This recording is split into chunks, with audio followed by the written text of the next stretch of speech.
Graça e paz, irmãs. É um privilégio estar com as irmãs tão amadas, irmãs separadas pelo Senhor para o serviço do reino de Deus. E hoje nós iremos meditar sobre o tema: na oração se descobre a missão. Na oração se descobre a missão. A leitura se encontra no livro dos Atos dos Apóstolos, capítulo 9, versículos 9 e 10. Diz assim a palavra de Deus: Ora, havia em Damasco um discípulo chamado Ananias. Disse-lhe o Senhor numa visão: Ananias, ao que respondeu: Eis-me aqui. Então o Senhor lhe ordenou: Dispõe-te e vai à rua direita, e na casa de Judas procura por Saulo, apelidado de Tarso, pois ele está orando. Vamos orar, irmãos? Senhor nosso Deus e Pai, nós queremos te agradecer pelo privilégio de estar diante do teu povo, na tua casa, de estar orando, louvando o teu santo nome, de ser chamado filhas. Obrigado por este privilégio que é dado a todas nós, Senhor. Pai, ilumina, Senhor, os nossos corações e mentes, para que entendamos, Senhor, a tua palavra, para que recebamos, Senhor, no nosso coração e pratiquemos. Em nome de Jesus nós oramos, Senhor Deus. Amém. Irmãs, na história das missões estrangeiras, que são as missões transcultural, o registro de uma família chamada Scudder. E nesta família havia uma adolescente de 14 anos, chamada Ida Scudder. Aí, aos 14 anos, ela foi levada para os Estados Unidos para estudar. Mas, aos 20 anos de idade, ela voltou para a Índia, porque a sua mãe estava doente. Ela foi para aquele país com poeiras, maus cheiros e tantas outras coisas desagradáveis, segundo ela. Mas ela foi para cuidar da sua mãe. Mas ela não cuidou só da sua mãe. Ela cuidou também de umas meninas que eram da escola para meninas. Foram 68 alunas, né? Para ser exato. 68 alunas que foram cuidadas pela UDA. E não foram só essas alunas que foram cuidadas pela Ida Scudder. Também as crianças que estavam sendo preparadas para o batismo. Irmãs, a Ida, ela estava feliz sim. Feliz com a parentela, por estar perto deles, pelo seu pai, pela sua mãe. Mas ela se sentia desconfortável, não se sentia à vontade pela cobrança que havia, para que ela fosse também uma missionária, assim como a tradição da família. Mas a Ida, ela não queria participar desta tradição. Mas ela sofria muita pressão pelos primos, pelos tios, pela parentela toda que morava na Índia. Até que uma noite, 3 homens bateram à porta da sua casa. Um era Brahmani, o outro era hindu de casta superior e outro muçulmano. Estes 3 homens foram até aquela casa para pedirem ajuda médica, porque suas 3 mulheres, cada um com sua mulher, com sua esposa, estavam em partos difíceis. Então eram 3 mulheres em partos difíceis. Ida não podia fazer nada e o seu pai também não podia ir socorrê-las por questões religiosas, porque o homem não podia ver as partes íntimas de outra mulher, um homem estranho. Só o esposo poderia fazer. Então o seu pai foi impedido de ir socorrê-las. Ida ficou muito sensibilizada. Ela foi para o seu quarto e começou a chorar. Chorou. E ela conta que pela primeira vez ela viu Deus face a face e que sentiu dentro dela que havia um chamado do Senhor para aquela missão, que havia um chamado para aquele trabalho.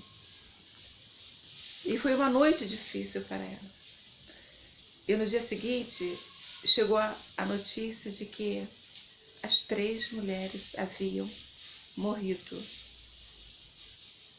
E novamente, Aida foi para o seu quarto e chorou, orou e chorou, orou e chorou. Até que ela sentiu dentro do seu coração o desejo de fazer medicina e voltar para aquela cidade, a Índia, aquele país, a Índia, para ajudar outras mulheres, para que elas não passassem o que as mulheres que passaram aquela noite passaram, não sofressem o que elas sofreram. Essa foi a decisão que ela tomou e comunicou aos seus pais. Nós estamos aqui diante de um texto que nós acabamos de ler, que havia em Damasco discípulos de Jesus. E esse discípulo de Jesus, ele que se chamava Ananias, foi visitado pelo Senhor. E o Senhor falou com Ananias para ele ir à rua direita, na casa de Judas, procurar Saulo. E o texto diz que Saulo estava orando. Quando Saulo estava orando, ele teve aquela visão de que chegaria um homem em sua casa, o nome dele seria Ananias, e este homem, iria impor-lhes as mãos para que recuperasse a vista. Porque nós sabemos que Saulo, quando ele teve um encontro com Jesus, ele ficou cego. E Ananias foi lá para tirar as escamas dos olhos de Saulo. Observem que a oração foi o primeiro sinal que Deus deu a Ananias sobre a conversão de Paulo. O Senhor falou para Ananias: vai lá porque Paulo está orando. Mesmo com esta revelação, Ananias responde e diz ao Senhor: Senhor, de muitas pessoas eu tenho ouvido falar a respeito deste homem. Quantos males ele tem feito aos teus santos em Jerusalém, e para que trouxe a autorização dos principais sacerdotes para prender a todos os que invocaram o teu nome. Às vezes nós também somos assim, né? O Senhor nos dá uma missão para falarmos ao outro, pregar o Evangelho, aquele que necessita. E nós escolhemos. Não, Senhor, esta pessoa não é boa o suficiente para ter o Evangelho. Essa pessoa não merece, essa pessoa é ruim. Olha quantas coisas ela faz. Essa foi a reação de Ananias. Mas o Senhor lhe disse: vai, Ananias, porque este é para mim um instrumento para levar o meu nome perante os gentios. Não só os gentios, mas a reis, aos filhos de Israel, pois lhe mostrarei quanto lhe importa sofrer pelo meu nome. Essa foi a resposta que o Senhor deu para Ananias. Irmãos, irmãs, quando Paulo e Silas oraram, se abriram as portas das cadeias. Mas não foi só as portas das cadeias que foram abertas. Foram as portas da Europa para o Evangelho. E hoje, nos dias de hoje, o mundo continua e vai sempre continuar precisando de evangelistas, pessoas que estejam evangelizando. Somos missionários escolhidos pelo Senhor para este serviço. E nós vivemos num mundo hoje onde as pessoas estão assombradas pela pandemia. Em todos os momentos, nas redes sociais, em todas as comunicações que nós temos, todos os meios de comunicação, nós vemos doença, nós vemos enfermidades, que é a enfermidade da alma, nós vemos desemprego, pessoas de luto, porque muitos morrem, e nós vemos a dor que está sendo causada no povo. O mundo está sofrendo. E o que nós podemos fazer? O que eu posso fazer? O que você pode fazer? Não somos médicos, não somos enfermeiros, não temos dinheiro. Sabe como nós podemos abençoar pessoas? Como podemos ajudá-las? Ser útil de alguma forma, não é? Não podemos ter aglomerações, temos que usar máscaras. Não podemos nem ir para outros países como a Macedônia, por exemplo, e a Índia também. Nem podemos, né? E eu vou falar uma coisa para os irmãos. A igreja de Jerusalém, quando ela é uma igreja de oração, verdadeiramente eles oravam. A igreja verdadeiramente orava. E ela dependia não dos recursos financeiros somente, mas ela dependia muito mais, muito, infinitamente mais de Deus do que dos próprios recursos. E é dele que nós precisamos depender. Bem, eu respondo que podemos orar. Nós podemos orar. Não só por todos os necessitados do nosso país, mas do mundo inteiro. Nós podemos orar. Nós precisamos orar por nós mesmos.